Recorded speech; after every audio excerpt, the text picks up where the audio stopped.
আমাদের বাড়িতে এই ধরনের অনেক পুরনো ছাতা থাকে বন্ধুরা।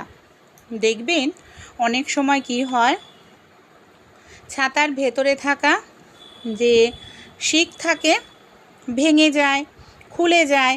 তাই এই ধরনের ছাতাগুলো দেখা যায় আমরা আর ব্যবহার করি না, ফেলে দিই। তা ফেলে দেওয়া এই ছাতাগুলো দিয়েই আমরা কিন্তু তৈরি করে নিতে পারি খুব সুন্দর একটি জিনিস, যার জন্য আমাদের এখানে একটা টাকা পয়সাও কিন্তু খরচা করতে হবে না। এখানে আমি যে ছাতাটা নিয়েছি, দেখুন ছাতার শিকগুলো ভেঙে গেছে। সবার প্রথমে কি করছি, আমি শিকের থেকে এইভাবে যে সুতো দিয়ে বাঁধা থাকে সেই অংশটাকে এইভাবে কেটে নিচ্ছি। সবগুলো অংশই কেটে ছাতার যে কাপড়টা আছে সেই কাপড়টাকে আমরা কি করব, আলাদা করে নেব। এখানে আমি কাপড়টাকে দেখুন এইভাবে আলাদা করে নিলাম। যে ছাতার যে রড বা শিকটা থাকে আর মাঝখানে যে বোতামের মতো একটা অংশ থাকে সেটাকেও কি করব, খুলে নেব। এবার এই ছাতার কাপড়টা কিন্তু মজবুত হয় আর এটাকে আমরা ব্যবহার করতে পারি। এখানে আমি সাদা কালারের একটি কাপড় নিয়ে নিয়েছি, কাপড়ের টুকরো। যে কোনো কালার আপনারা নিতে পারেন, আপনাদের পছন্দ মতো যে ছাতা ব্যবহার করছেন তার উপর নির্ভর করে। তারপর এটাকে আমরা এইভাবে কাপড়টাকে সুতোর সাহায্যে গোল করে ঘুরিয়ে নিচ্ছি, মানে ঘুরিয়ে সেলাই করে নিচ্ছি। আমাদের অনেকের বাড়িতেই সেলাই মেশিন থাকে না, তাই সেলাই মেশিন যদি না থাকে আপনারা কি করবেন, এইভাবে সেলাই করে নেবেন। দেখুন গোল মতো একটি অংশ তৈরি হয়ে গেল। আমি সুতোটাকে টেনে নিচ্ছি, একদম টাইট করে টেনে নিতে হবে।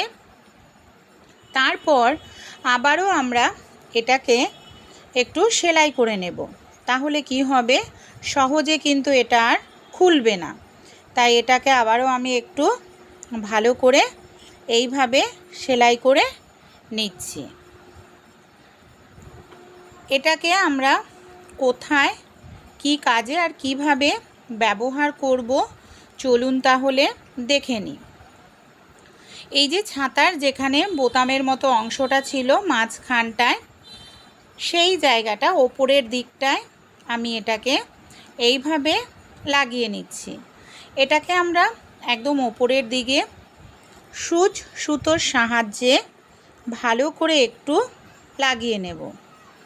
এইভাবে আমাদের সুতোর সাহায্যে ভালো করে একটু লাগিয়ে নিতে হবে। আর আপনাদের যদি বাড়িতে সেলাই মেশিন থাকে তাহলে আপনারা সেলাই মেশিনের সাহায্যেও এই কাজটি কিন্তু করতে পারেন। দেখুন এটা রেডি হয়ে গেল।